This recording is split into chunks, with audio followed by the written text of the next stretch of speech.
Our generation was really intrigued in this type of architecture. They were uncovering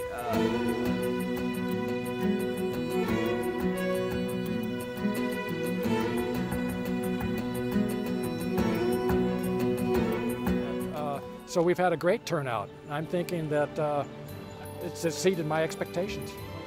Tell the history of Huntsville, their traditions, and also our mission is to help raise funds to help restore and preserve Maple Hill Cemetery. So, good afternoon. Allow me to introduce myself. I'm Captain Francis T. Maston.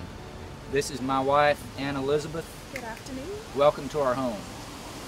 As you can see on the marker, we bought this lot and this land on which we built our home in 1823. Currently it's owned by Eleanor Hutchins, who's 8th generation. Eleanor was a teacher of English literature at Agnes Scott and UAH. She was a journalist for the Huntsville Times and still lives and truly enjoys this house. Well, we were talking about, things to do in Huntsville, downtown Huntsville, and there's seems to be nowadays more and more interesting things going on downtown, I think they've really stepped up their game, so. And it's a great city, it's a beautiful day, it's always good to learn a little history about where you're from. I was known as the Thunderbolt of the Confederacy. Thank you for joining me here on Franklin Street in the beautiful Twickenham neighborhood of Huntsville. You see a number of brick homes. The brick building for Huntsville really began around in the late 1820s into the 1830s. Two early builders that were here basically before George Steele, who came in the 1840s, were Thomas and William Brandon, and they were known, they had a brickyard. They were the men that turned Huntsville from wood to brick.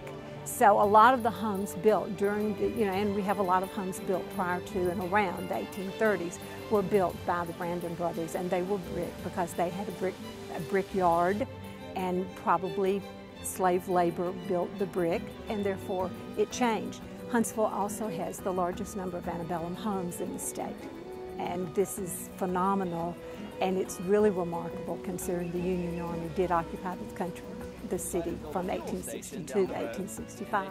This style of architecture was pretty common.